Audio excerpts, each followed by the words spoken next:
आज की क्लास में हम भारत की नदियों के बारे में देखेंगे। तो क्लास को पूरा ज़रूर देखना और साथ ही साथ आप लोग कॉपी और पेन लेकर बैठना, जिससे कि आप लोग सारी चीज़ें नोट कर सको। तो देखिए यहाँ पर हमारा पहला क्वेश्चन है, भारत की सबसे बड़ी नदी कौन सी है? तो भारत की सबसे बड़ी नदी गंगा नदी है और इसकी लंबाई है 2525 किलोमीटर। तो यहाँ पर ऑप्शन नंबर सी गंगा नदी सही हो जाएगा। नेक्स्ट क्वेश्चन देख लेते हैं, गंगा नदी को बांग्लादेश में किस नाम से जाना जाता है? गंगा नदी को बांग्लादेश में पद्मा के नाम से जाना जाता है। तो यहाँ पर ऑप्शन नंबर ए पद्मा सही हो जाएगा। नेक्स्ट क्वेश्चन देख लेते हैं, गंगा और ब्रह्मपुत्र की संयुक्त जलधारा किस नाम से जानी जाती है?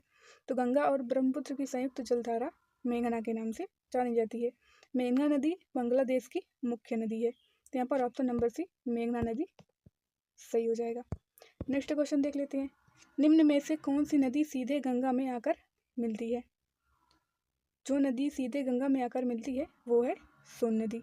सोन नदी जो है भारत के मध्य भाग में बहने वाली एकमात्र नदी भी है।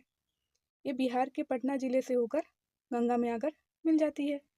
तो कौन सी नदी हो जाएगी? सोन नदी। तो यहाँ पर ऑप्शन नंबर बी सोन नदी हमारा सही हो जाएगा।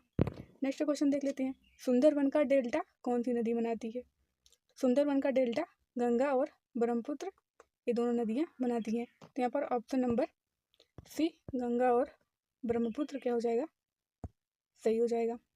नेक्स्ट क्वेश्चन देख लेते हैं, गंगा और ब्रह्मपुत्र नदियों का उद्गम कहाँ से होता है? तो गंगा नदी का उद्गम उत्तराखंड से और ब्रह्मपुत्र नदी का तिब्बत में होता है।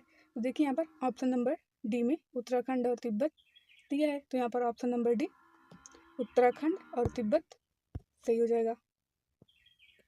नेक्स्ट क्वेश्चन देख लेते हैं, निम्न में से किस नदी का उद्गम भारत में नहीं होता है? तो देखिए अभी पिछली क्लास में हमने बताया कि ब्रह्मपुत्र नदी का उद्गम तिब्बत में होता है। तो यहाँ पर पूछ रहा है भारत में नहीं होता है, तो ब्रह्मपुत्र का नहीं होता है। तो यहाँ पर ऑप्शन नंबर डी ब्रह्मपुत्र सही हो जाएगा। नेक्स्ट क्वेश्चन देख लेते हैं, माजुली द्वीप का निर्माण करने वाली नदी कौन सी है? सबसे पहले तो माजुली द्वीप का निर्माण जो है ब्रह्मपुत्र नदी करती है। तो यहाँ पर ऑप्शन नंबर बी ब्रह्मपुत्र सही हो जाएगा। नेक्स्ट क्वेश्चन देख लेते हैं, कौन सी नदी दक्षिण से उत्तर की ओर प्रवाहित होती है? तो दक्षिण से उत्तर की ओर बहने वाली नदी है बेतवा नदी। बेतवा नदी यमुना की सहायक नदी है और बेतवा नदी की लंबाई है 480 किलोमीटर। तो यहाँ पर ऑप्शन नंबर बी बेतवा नदी सही हो जाएगा। नेक्स्ट क्वेश्चन देख लेते हैं, किस नदी को बिहार का शोक नदी कहा जाता है? बिहार का शोक नदी कोसी नदी को कहा जाता है। ऐसा कहा जाता है कि में बाढ़ आती है तो वो बिहार में तबाही मचा देती है, इसीलिए इसे बिहार का शोक कहा जाता है। यहाँ पर ऑप्शन नंबर सी कोसी नदी सही हो जाएगा। नेक्स्ट क्वेश्चन देख लेते हैं, कौन सी नदी विनाशक नदी कहलाती है? देखिए अभी उन्हें पिछली क्वेश्चन में बताया कि नदी क्या है? बिहार का शोक नदी। इसे ही विनाशक नदी भी कहते हैं, क्योंकि इसमें जब बाढ़ आता है तो ये तबाही मचा देता है और ये बाढ़ लाता है बिहार में। तो यहाँ पर ऑप्शन नंबर सी कोसी नदी क्या हो जाएगा? सही हो जाएगा। नेक्स्ट क्वेश्चन देख लेते हैं, कौन सी नदी बंगाल का शोक नदी कहलाती है? बंगाल का शोक नदी जो है दामोदर नदी को कहते हैं। इसे बंगाल का शोक या फिर बंगाल का अभिशाप नदी भी कहा जाता है। यहाँ पर ऑप्शन नंबर सी दामोदर नदी सही हो जाएगा। आप लोग कॉपी पेन लेकर बैठे रहिए, जिससे कि मैं बहुत सारी चीज़ें बताऊंगी, आप लोग उसको नोट कर लीजिएगा। नेक्स्ट क्वेश्चन देख लेते हैं, कौन सी नदी ज्वार नदबुक का निर्माण करती है? नदी जो है वो ज्वार नदबुक का निर्माण करती है। तो यहाँ पर ऑप्शन नंबर सी नर्मदा नदी सही हो जाएगा। क्षिप्रा नदी निम्न में से किसकी सहायक नदी है? तो क्षिप्रा नदी चंबल की सहायक नदी है और चंबल जो है यमुना की सहायक नदी है। नेक्स्ट क्वेश्चन देख लेते हैं, निम्न में से कौन सी नदी अमरकंटक के पठार से नहीं निकलती है?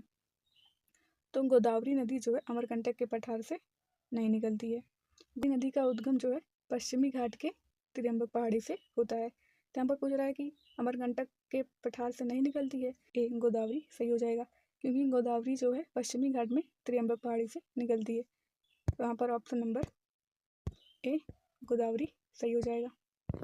नेक्स्ट क्वेश्चन देख लेते हैं, निम्न में से कौन सी नदी भ्रंश घाटी से होकर बहती है? तो नर्मदा नदी जो है भ्रंश घाटी से होकर बहती है। तो सबसे पहले समझिए कि भ्रंश घाटी होता क्या है। भ्रंश घाटी वो होता है जहाँ पर दो भ्रंश रेखाओं के बीच की चट्टानें नीचे की ओर धंस जाती हैं, तो वहाँ पर क्या होता है, भ्रंश घाटी का निर्माण हो जाता है। तो क्वेश्चन में पूछ रहा है कि कौन सी नदी भ्रंश घाटी में होकर नहीं बहती है, तो नर्मदा नदी भ्रंश घाटी से होकर नहीं बहती है, तो यहाँ पर ऑप्शन नंबर डी नर्मदा सही हो जाएगा। नेक्स्ट क्वेश्चन देख लेते हैं, दक्षिण भारत की नदियों में सबसे लंबी नदी कौन सी है। तो दक्षिण भारत की नदियों में सबसे लंबी नदी गोदावरी नदी है, तो यहाँ पर ऑप्शन नंबर ए गोदावरी नदी सही हो जाएगा। नेक्स्ट क्वेश्चन देख लेते हैं, नदी को वृद्ध गंगा के नाम से जाना जाता है। तो वृद्ध गंगा के नाम से गोदावरी नदी को जाना जाता है, तो यहाँ पर ऑप्शन नंबर ए गोदावरी नदी सही हो जाएगा। नेक्स्ट क्वेश्चन देख लेते हैं, गोदावरी नदी का उद्गम स्थल कहाँ है। तभी हमने आपको पिछले क्वेश्चन में बताया कि गोदावरी नदी का उद्गम पश्चिमी घाट के त्रियंबक पहाड़ी से होता है, तो यहाँ पर ऑप्शन नंबर बी क्या हो जाएगा, त्रियंबक गांव सही हो जाएगा। नेक्स्ट क्वेश्चन देख लेते हैं, वेनगंगा तथा पेनगंगा किसकी सहायक नदियाँ हैं। वेनगंगा तथा पेनगंगा गोदावरी की सहायक नदियाँ हैं, तो यहाँ पर ऑप्शन नंबर ए गोदावरी सही हो जाएगा। नेक्स्ट क्वेश्चन देख लेते हैं, कावेरी नदी का उद्गम स्थल कहाँ है।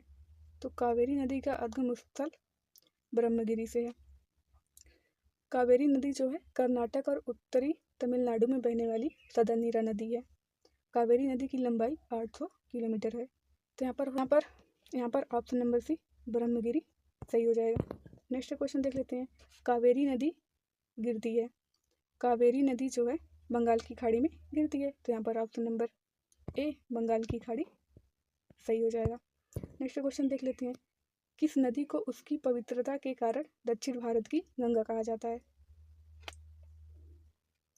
तो कावेरी नदी को उसकी पवित्रता के कारण दक्षिण भारत की गंगा कहा जाता है, तो यहाँ पर ऑप्शन नंबर बी कावेरी नदी सही हो जाएगा।